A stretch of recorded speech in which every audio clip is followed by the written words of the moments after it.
All right, it's Ross's team. Ross, I love your team name. I think it's hilarious. So finally glad that My Little Ponies is no longer part of our league because I'm going to be honest, it was a little bit of a question mark on you, buddy. But anyway, nice keepers. Jimmy Graham. I understand why you kept him. He's the best. He's going to be better than everybody else at that position by a long shot. Last year he was injured and still was the number one tight end. So if that tells you anything, I think he's going to be great. Matthew Stafford as a quarterback, man, that dude throws the ball, so you got the chances to get the points. He will have a couple games that will just absolutely piss you off, but outside of that, he's going to be a solid QB for you. Ridley and Jackson. Now, these two are interesting. I wouldn't have really expected Ridley to go off the board as soon as he did, but, I mean, he has the stats that make sense. So as long as they keep giving him the goal line rushes, because a lot of it was the touchdowns last year, he finishes the 14th overall running back, though, in a PPR. So you got to realize that with the PPR, he's not as valuable as he was in just a standard league. But that's being said, he's still good.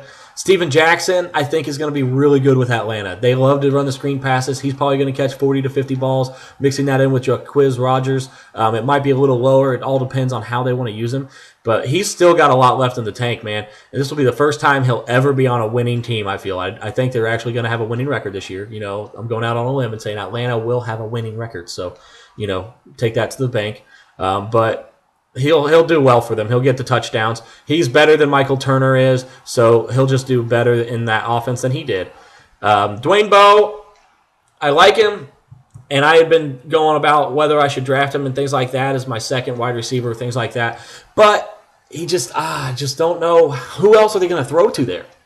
They're going to double team the shit out of him, and hopefully, Alex Smith can give him the ball because they don't have anybody else. They just traded their number 2 wide receiver for a first-round pick from the 49ers because they have nobody else to throw to. I'm guessing Donnie Avery will stretch the field, so that'll help out. But I mean, it's gonna be rough for him to get catches. But on the other thing, they have nobody else to catch, so it should be, it's kind of we'll see what happens. Cecil Shorts is a very interesting pick. I don't like him, but he's good, so I don't ever want to draft him because I just don't think he's ever going to repeat what he's been doing, but he's still really good. Finished 23rd as wide receivers last year, so we'll see what happens. I don't know. I can't get behind him because I just don't trust, once again, Blaine Gabbert. I think that's what it is. And I even drafted, Blackman, but I don't trust him to be, one of my sure starters. He's my bye week helper. Greg Jennings is interesting because he was so good 2 years ago. Last year, he was injured the entire season and didn't look good at all. So it's going to be interesting to see how he does in Minnesota with Ponder. I think he's going to have an okay year, and I think he could be a very nice wide receiver 3 with probably wide receiver 2 upside. In fact, I'd probably switch Jennings and Shorts, but it's all where you drafted him, so that looks good. Giovanni Bernard will get catches. He's been doing more and more in the running back role for the Bengals, so it's curious to see where they put BenJarvus, Green Ellis, and him together. I think they'll split probably 50-50, so it's going to be interesting there. I like the Emmanuel Sanders pick. I think he'll have a good year this year as long as Ben Roethlisberger can stay upright. And then Ruben Randall is another one that's a pretty big boom pick. Everybody's hoping that he'll have a good year. And where you got him, you got to love it. Danny Woodhead. Now, people are really high on Danny Woodhead going to San Diego. But I got a question for you. When is the last time that a running back or a wide receiver from the Patriots has gone to another team and has been successful? Because honestly, I was thinking about it. Deion Branch is the one that I can think of, and he wasn't good in Seattle. And then he came back and was good for the Patriots again. So I really can't even put a finger on a guy that has been successful outside of their system, especially a guy that's specialized like he is, where he's a running back but catches balls and does a lot of that.